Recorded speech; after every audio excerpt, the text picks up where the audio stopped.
In this video, we're going to continue with where we left off with number 8.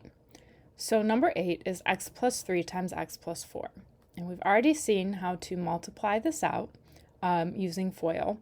So we're going to do x times x, which is x squared. For outside, we're going to do 4 times x, which is 4x. For inside, we're going to do 3 times x, which is 3x. And for last, we have 3 times 4, which is 12.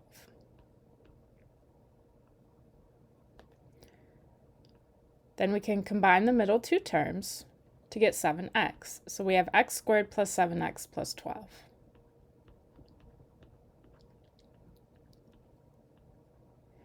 Now what you want to notice here is with the 3 and 4, they multiply to give us the last term, and they add together to give us the middle term. And so that can help us go in the other direction. So looking at number 9, we have 14 for that last number. So that means that these two numbers are going to multiply to equal 14. So that could be 14 and 1, or it could be 2 and 7. And what helps us decide which one it is what the middle term is. So the two numbers here are going to add together to give us the number that's in front of x. So out of the two choices that I listed, 2 and 7 or 1 and 14, 1 and 14 are going to add to 15. So this is going to be x plus 1 times x plus 14. Again, it doesn't matter whether I put the 14 first or the 1 first, because when I multiply, it's going to give me the same thing. And I can always check that that's correct by multiplying it out. So looking at number 10, we have x minus 4 times x plus 7. So again, multiplying that out, we get x squared plus 7x minus 4x minus 28. So combining the two terms in the middle gives us x squared plus 3x minus 28.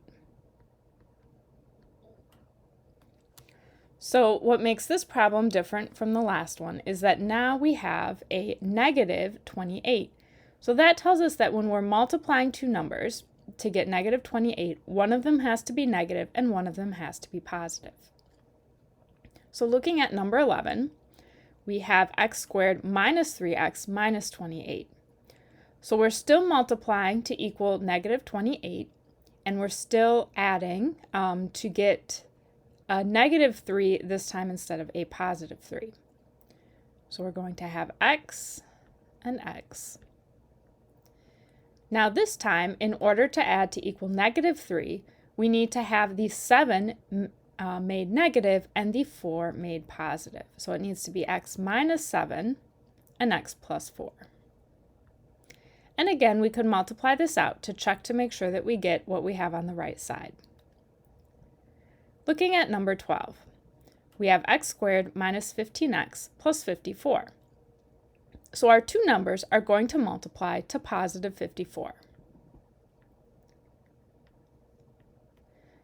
Now, in order to multiply to a positive number, either both numbers are positive or both numbers are negative.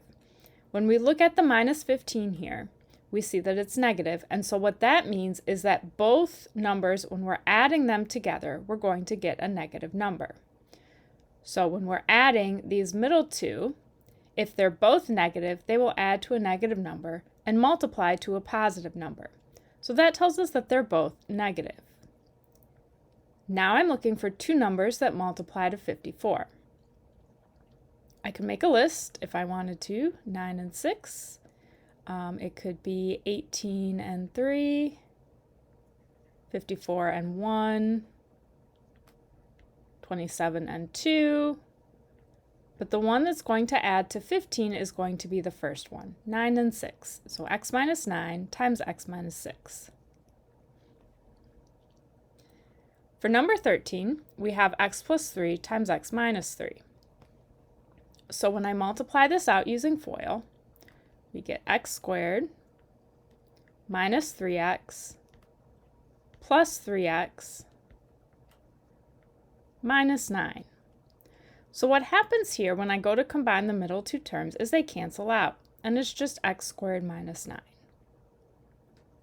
And that happened because we had the same number here, but one positive and one negative. So when I add the two together, I have 0x, which 0 times anything is just 0. So to factor x squared minus 64, I'm going to have the same situation where I want the middle two terms to cancel out. And so these two numbers are going to be the same. One's going to be positive and one's going to be negative. So what number, when I multiply it by itself, is going to equal 64? Well, that's going to be 8. So it's going to be x minus 8 times x plus 8. Or again, I could write x plus 8 times x minus 8.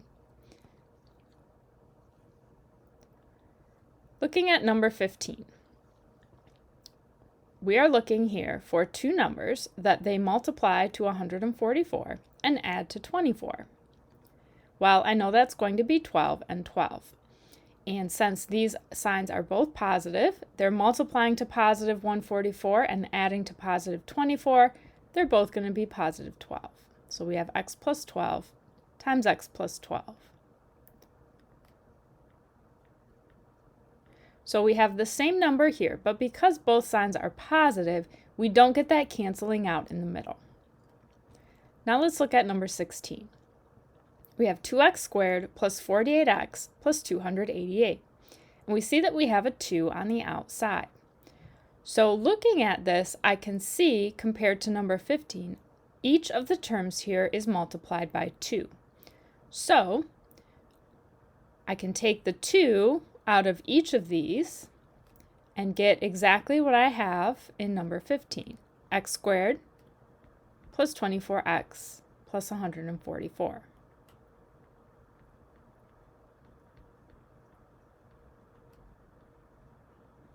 And then this, set up into two sets of parentheses, is x plus 12 and x plus 12.